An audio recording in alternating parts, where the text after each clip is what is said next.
listening to B2B Tech Talk with Ingram Micro, the place to learn about new technology and technological advances before they become mainstream. This podcast is sponsored by Dell Technologies, a unique family of businesses that provides the essential infrastructure for organizations to build their digital future, transform IT, and protect their most important asset, information. Let's get into the show. Welcome to B2B Tech Talk with Ingram Micro. I'm your host, Keri Roberts, and my guests today are Elliot Williams, the Director of Distribution and Alliances at Dell, and Tony Celeste, the Executive Director and General Manager of Public Sector at Ingram Micro. Welcome, Elliot and Tony. Thanks for joining us today. Hey, Keri, thanks. Thank you. Thanks for having us.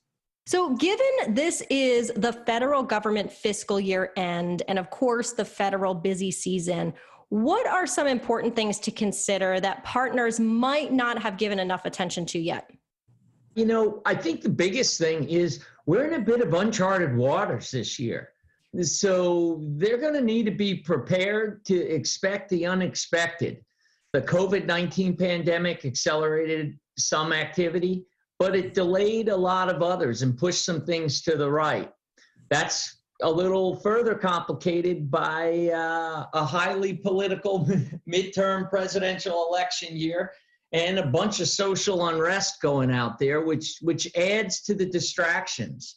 The government workforce is working in shifts, and so partners are going to really need to be prepared to respond quickly, and they're going to have to do so accurately and completely.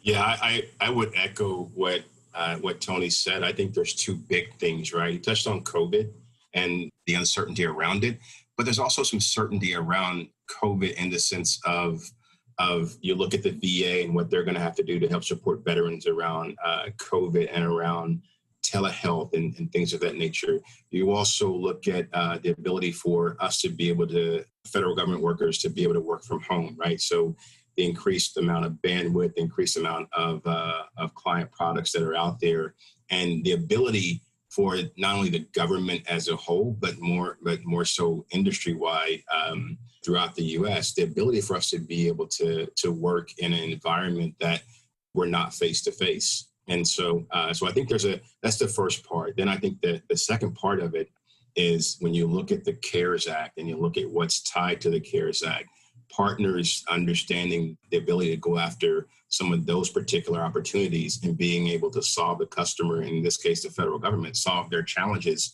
around CARES and around COVID, I think are going to be huge throughout the buying season.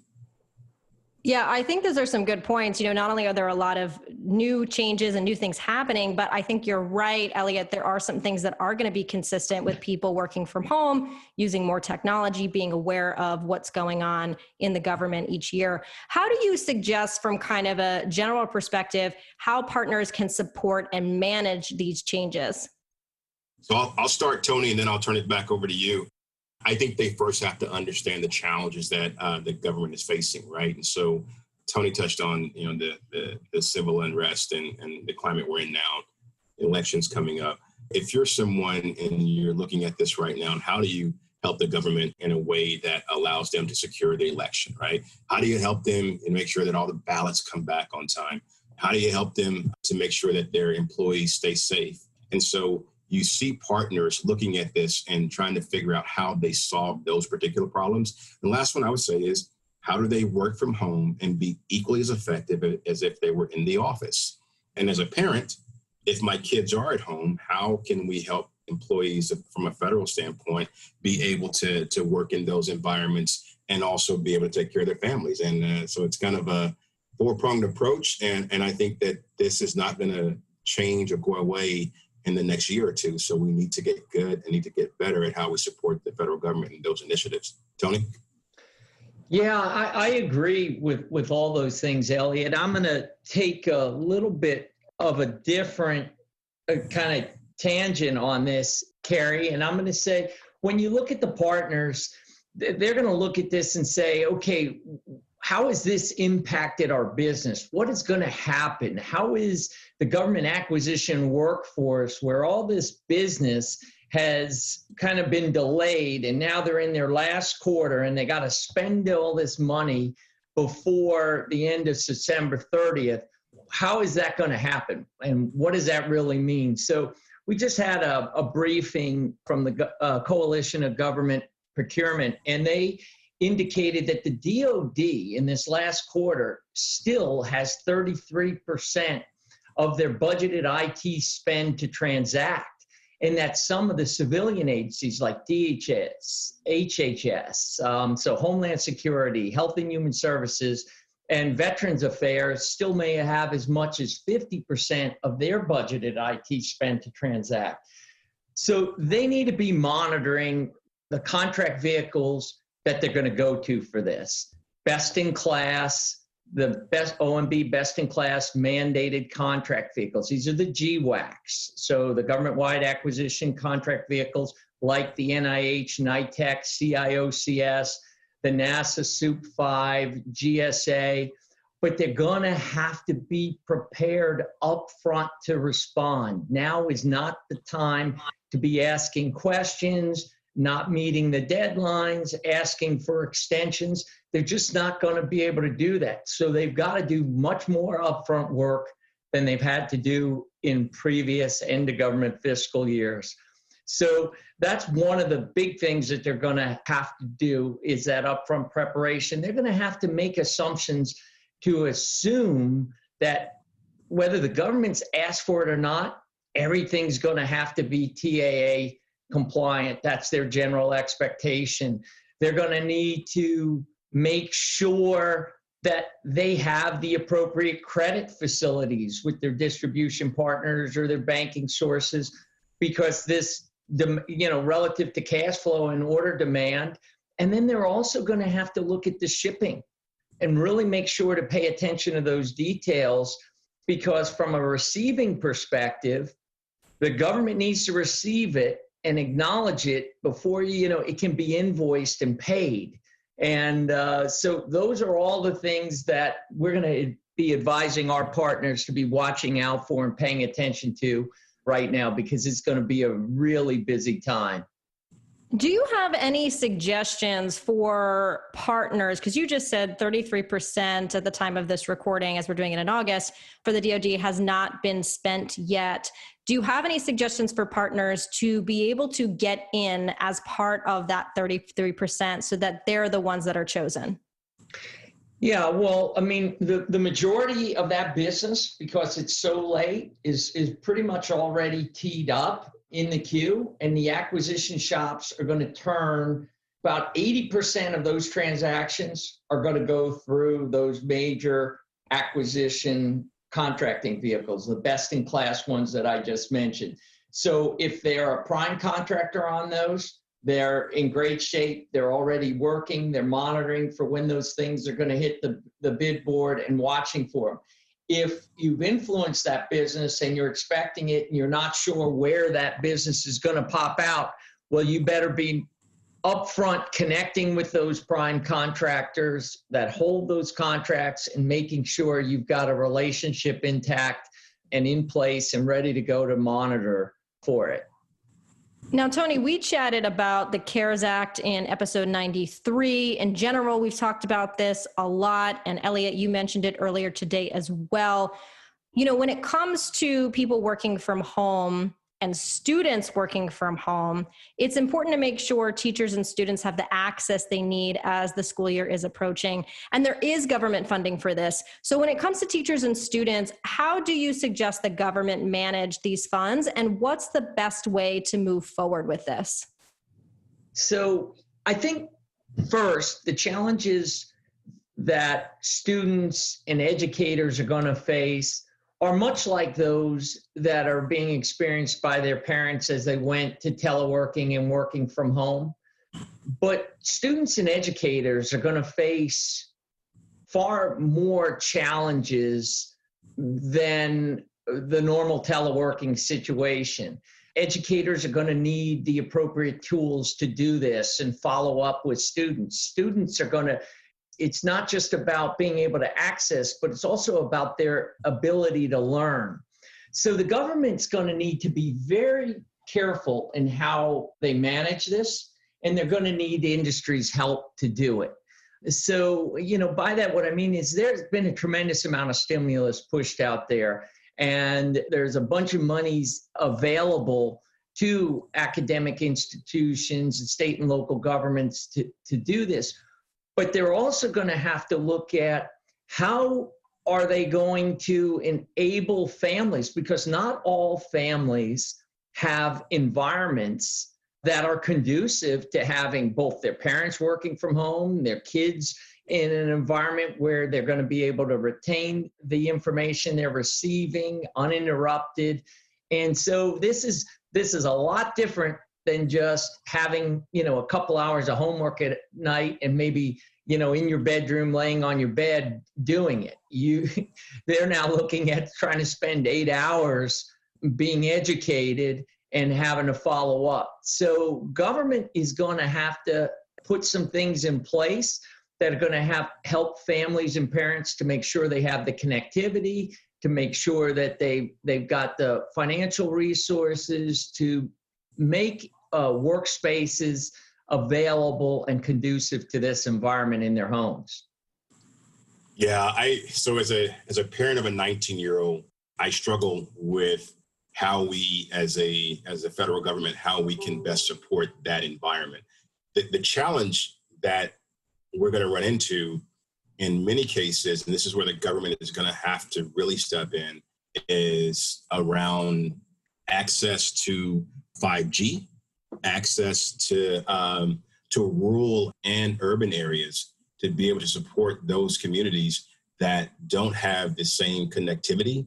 And so if you're a partner that plays in that space, or if you're a partner that is an expert in that space, the timing is crucial for you to be able to help support those initiatives. Because in the end, when you have 4 or 5 people in a house that are trying to work off of the same internet, the same bandwidth, and all are crucial, right, to students and to parents, you can't afford to have that downtime. So the government is going to have to look at ways that we can support 5G, the ways that we can support work from home, ways that we can eliminate the ability for us to have downtime. And partners will play a big role in that, because a lot of them are going to be partners that are geo-based and understand those communities probably better than the federal government would ever have the ability to understand. So I think those are ways that partners can really be engaged and target those solutions. And if you look at it from an Ingram Micro standpoint, and Tony touched on this earlier, that the challenge is going to be having someone like an Ingram that can then take those particular solutions and be able to make sure they show up at the same time to the same facility and be able to solve the customer's problem where it's not a piecemeal type of environment. So that would be my take on that.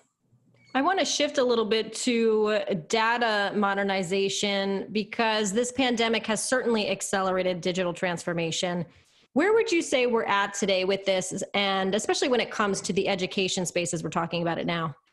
So like most, educators are modernizing IT of the academic institutions, but not necessarily digitally transforming. And there's a difference.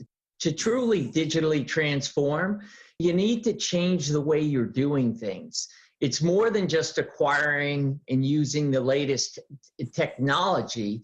It's about how you use it to serve the mission or the business purpose. And so in the case of educators, it's how they teach. And then in the case of students, it's how they learn. And there's still a lot to do there. But there are, as Elliot was just kind of highlighting, there are a lot of resources available. So one thing they're going to have access to are the major contract vehicles used by state, local, and education institutions. Those might be, contract vehicles like NCPA, the National Cooperative Purchasing Alliance, or the other state contracts like NASPO, which is a National Association of State Procurement Officials, now called Value Point. And then they can also buy off the federal government GSA schedule to get access to the technology. But they're really going to be concerned with that enablement. As Elliot was pointing out, you got to have 5G out there, but the families have to have availability. The assumption there is that they have some level of access already. There are a lot of families out there that do not have 5G or internet connectivity that still need to have that. That's why the government had initiated the E-rate program as an example to enable schools with Wi-Fi capabilities and libraries so that students could get this access. And then the folks in the rural areas are going to need to have that. So there really is a huge opportunity in this for transformation in learning, mobile learning, distance learning, and the technologies from software applications, mobility, the traditional endpoint devices, all the way into how you manage the schedules, the curriculum, how you follow up with students, how you keep them engaged. And it's going to be a big opportunity for the foreseeable future. Yeah, it's you think about education, and Tony spoke on it earlier. You think about a professor in higher ed or a teacher in the 10th grade. They're walking back into an environment that is foreign to them at this point. And so, how do you modernize? And that's a term that gets thrown around a lot. But how do you modernize this new way of learning, and how do you validate that it works? And so, again, I have a 19-year-old, and she's going back to school in 2 weeks. Half her classes are online, half are in person. And right now, she'll be in a dorm room along with everyone else. And so how does that work? And how do you validate that they're learning? And so if you look at it and you say, do you have cameras in the classroom, right? And so the teacher can actually be seen, and then the students can also see every student in the classroom. And so you have this environment like a Zoom, what we're using now, or Microsoft meetings or Teams. And so where they can actually see one another and engage in a social distancing environment. But then once this pandemic is over, does that process still work? Does it allow students to be able to learn remotely, that are not able to come to class? I think it's a whole new way of thinking. And I think as an industry, we have to be prepared for that. And we have to get, the educators ready, but we also have to get students ready. And I will say that some friends of mine that have 8th graders, and they're learning how new ways to do math now than how we grew up. And so I think you're seeing that as well. And how can the federal government enable and validate the successes of these types of solutions so that students are not left behind and professors and teachers are able to do what they're paid to do, which is educate our students of today? I love that both of you are bringing up not just technology issues, but you're talking about the way someone teaches, the way someone connects, the way someone interacts. It's a lot bigger than just technology. But Elliot, you had mentioned earlier about the 5G issue. And we had someone on this podcast earlier who talked about there was, during COVID, a school that had, 5G and Wi-Fi, and it required their students with their parents to come in the car and use the Wi-Fi of the school and on their laptop in the car, which in theory seems like a good idea, but I don't know how well that worked for that school, considering parents also need to work. So I'm curious, for homes or areas that don't have 5G, is this an issue of they need to build the infrastructure for it, or it's there and they just need access to it? And, how can the government help in some way? Elliot, do you have any thoughts on that? So Tony touched on this at the beginning when he said that we're in a political environment, like Captain Obvious, and we are. And I think the challenge that we have is the House, the Senate, and the White House, they have to learn how to work better together to be able to solve these challenges. Because in the end, the rural kids, and I live in Texas, and so you have kids that live in a one-stoplight community. How are they going to be able to work from home when there's no Wi-Fi there? Or if it is, it's very limited. So what I would say is that it starts in Washington. It starts with the state houses and their ability to identify how we get 5G. And it is a lot of work. It's a huge effort that we have to undertake to be able to get it in the areas that need it. And then you look at it and say, so then that's just catching up. How do we get ahead? And it has to be forward thinkers out there in the industry and also, in the tech industry, but also in the federal government, we have to have very smart people around technology that we can listen to, that the administration and the House and the Senate can listen to, that, they get behind and they understand that just getting 5G is just getting caught up. Now, how do we get ahead? And I think partners, especially the ones that are in the federal space, are familiar with how to do this and how to educate our, in this case, our federal government, how they can do it. Because a lot of those guys came from the federal government. A lot of the CIOs, CTOs have come from a lot of those agencies. And I think it's important that they go back and are able to get in front of their peers and educate on how we go from where we are, where there's no 5G, to get 5G. But then that's just the first part of it. You also have to have the ability for students to have laptops or tablets, and they work and they can connect in a way that allows them to learn as equally as efficient as if they were in the classroom. If we don't do that, you're going to have a lot of kids from a generational standpoint that are going to be impacted by COVID, not just today, but 3, 4, and 5 years from now, because they've missed out on that quality education. Tony, I'll turn it over to you. Yeah, no, Elliot, you are 100% spot on, and I think you said it very eloquently.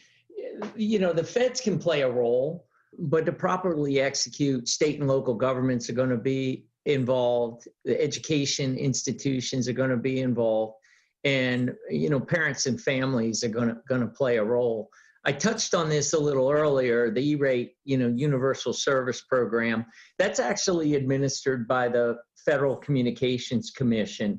There's a Senator Markey was chairing this early on about expanding this program much more rapidly, pushing more funding to it. It seems as if that was getting, bipartisan support. They were talking about pushing another $4 billion by way of that program. Now, that has been, the E-rate Universal Service Program has been by far for educational technology funding K through 12, whether it was, the public school system, private or charter schools, responsible for most of the technology that's been getting out there today. But the school systems, in conjunction with that, also have to look at, as Elliot pointed out, those edge tools that the students are going to need.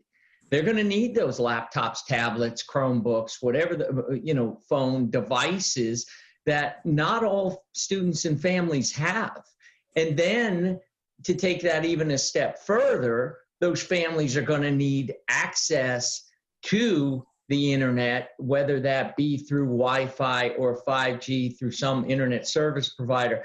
So the federal government and the state and local governments are going to have to look at how do we, because not every family's in the financial position to necessarily afford this too. So I don't know if it's tax credits, how they might get there, but they're going to have to create something to help families not only have that connectivity, but have those conducive environments to learning when the students are going to have to do it from home.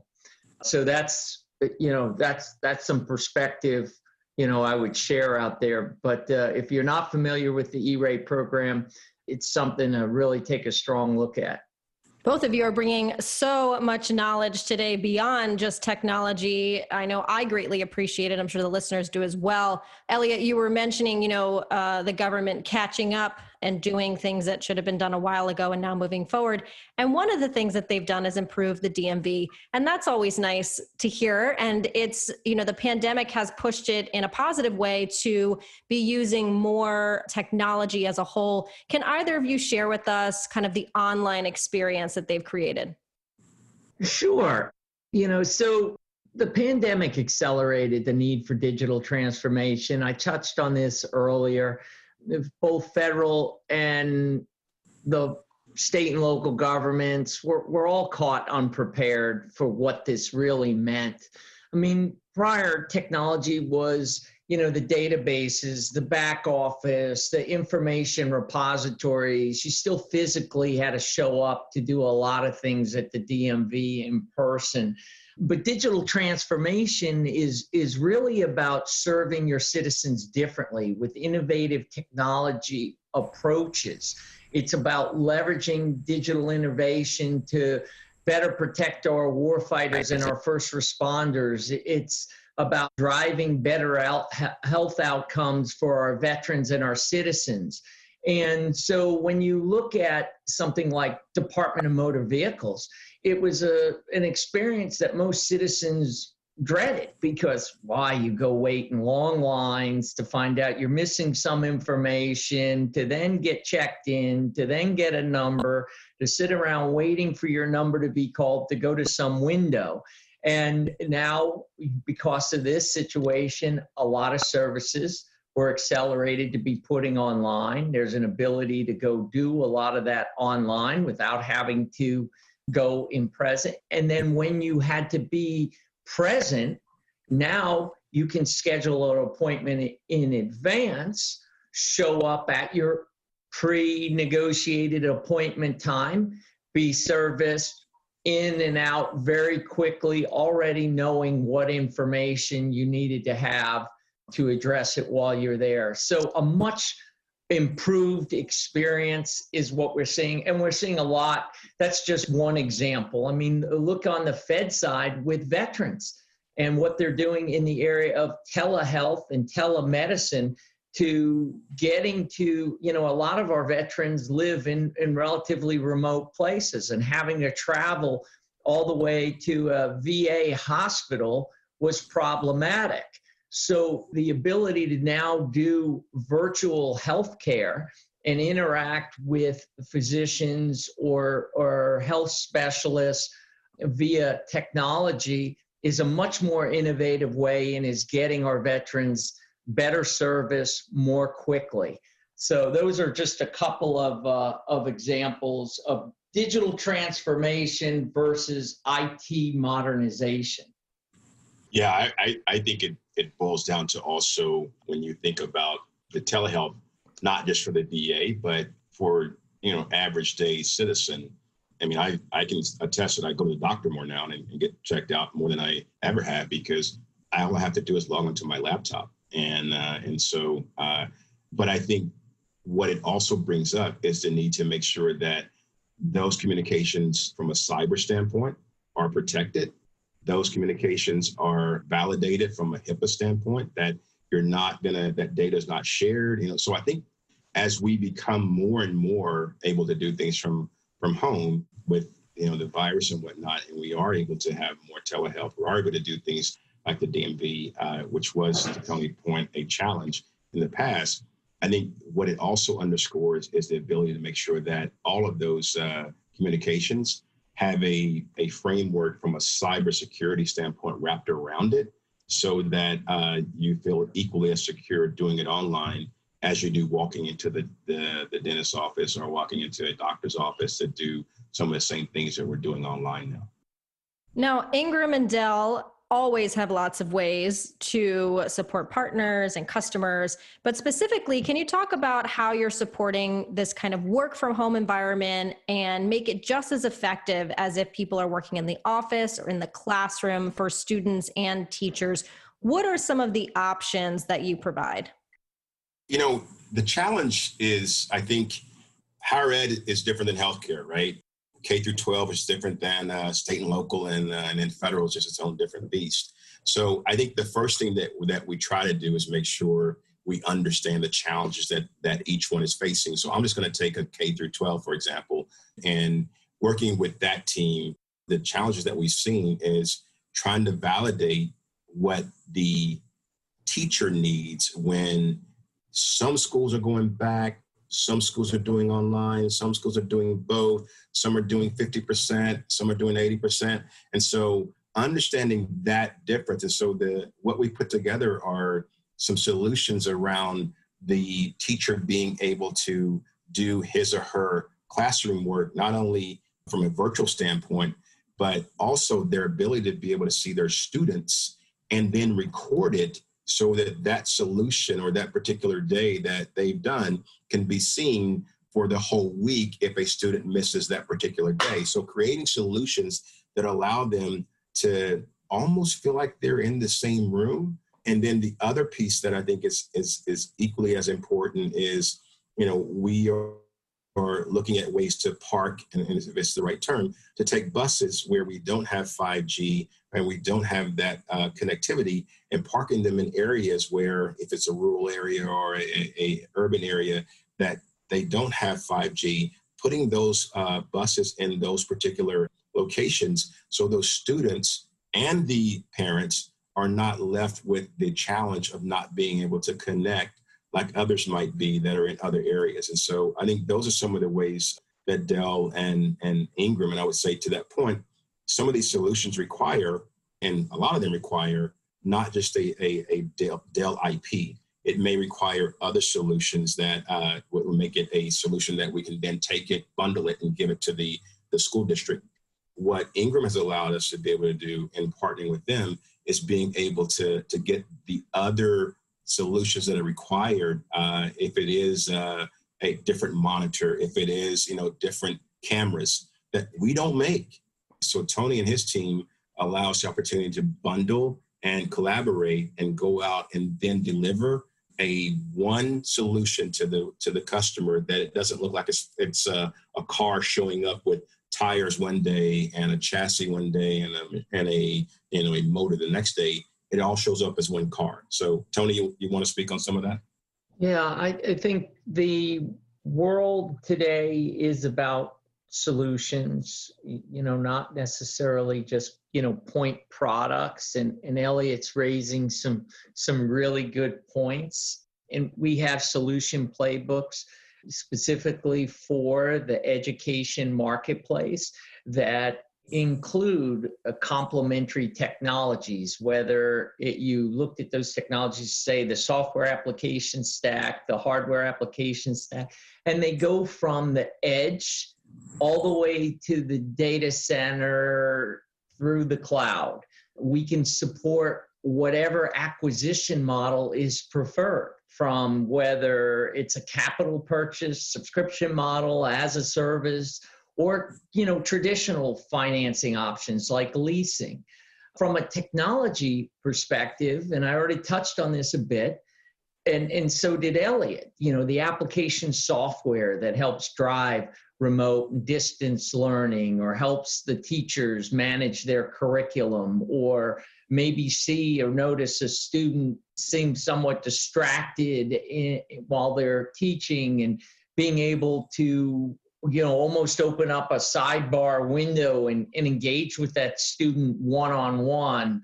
Parents are going to be able to review the content now, because these, as Elliot pointed out, the ability's there to record the teaching sessions.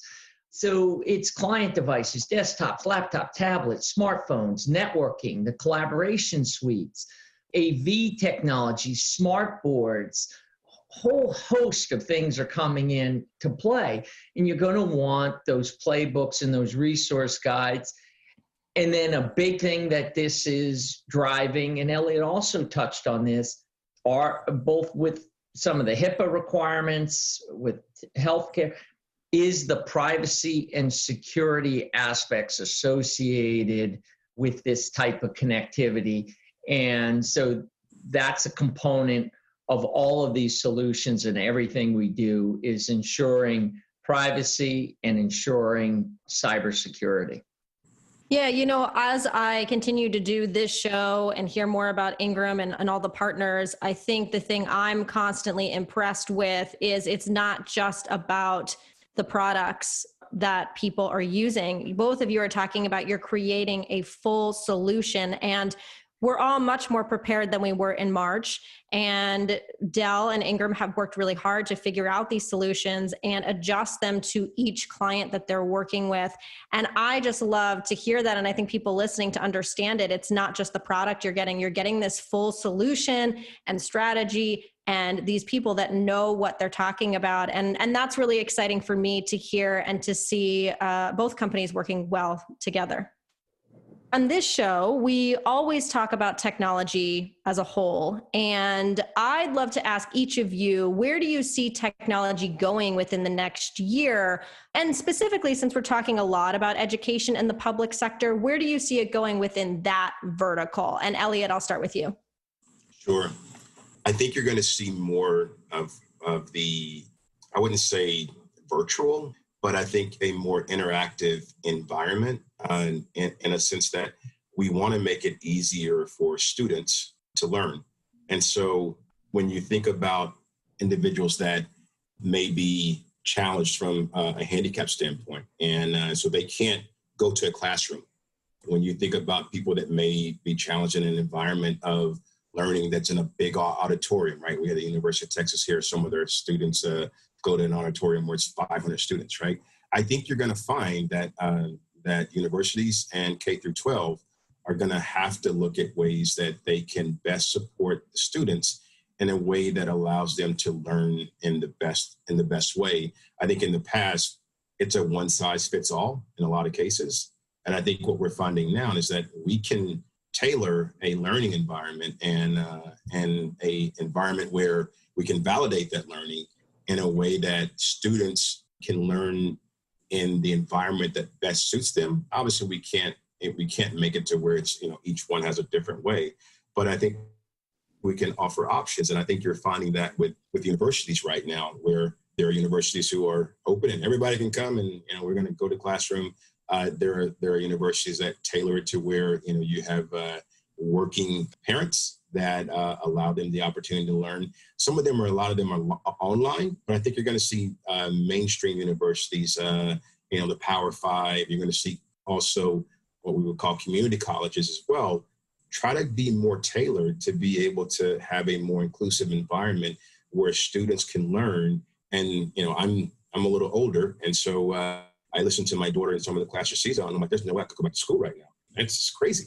But I think that you're going to have people also, as we continue in this environment and modernizing not only the educational world, but modernizing all of the U.S., I think you're going to see people at my age go back and get degrees that may help them become more marketable because it's changing. And I think that we're going to have to be required to change with it.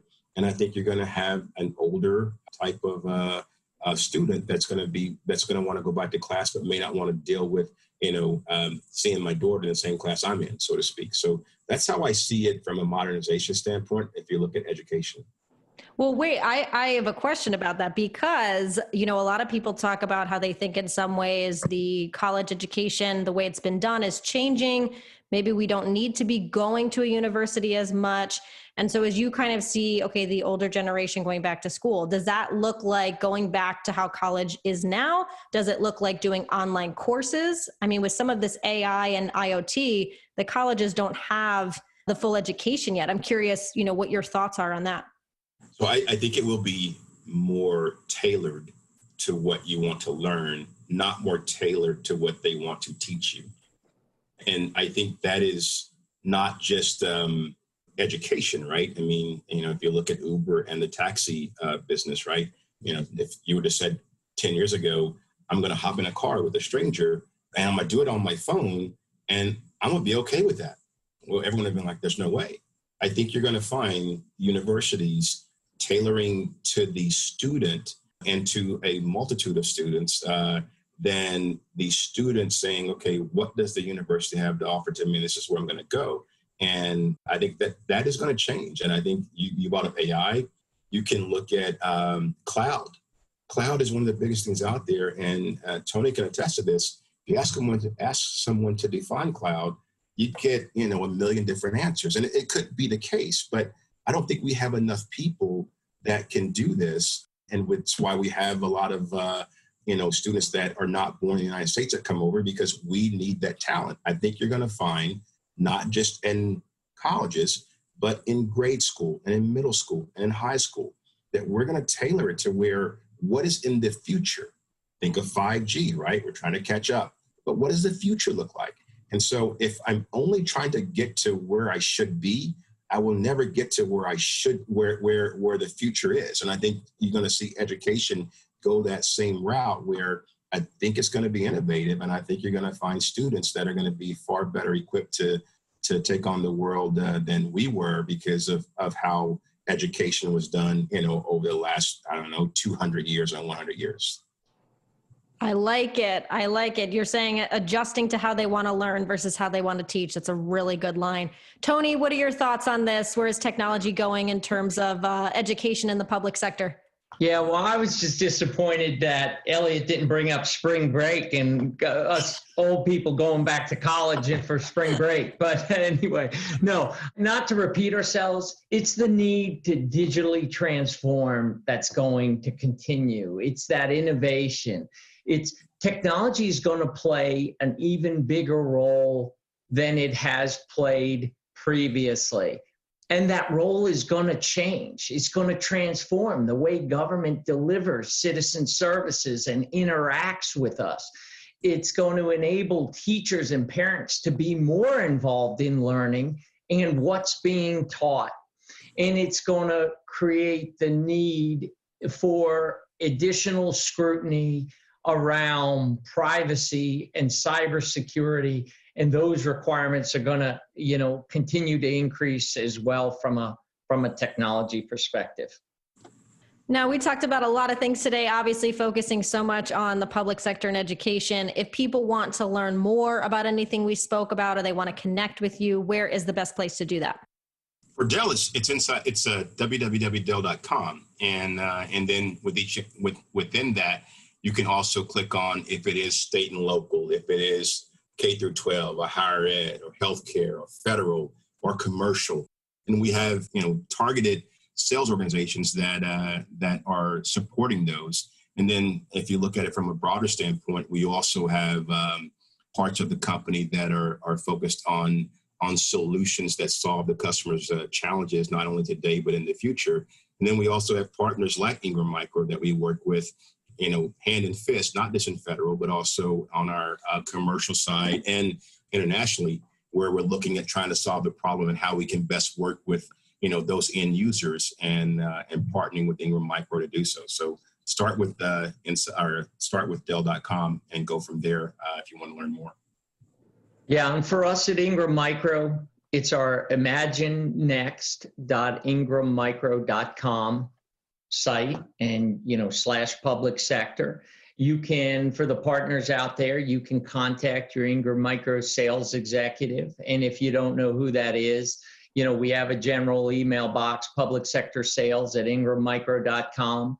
You can connect with us on social media. So you can find me on LinkedIn, you can email me, you can follow us on Twitter. All of those avenues are available to connect with us. Well, this has been extremely fun and informative. I appreciate you both being here and sharing your insight with us today.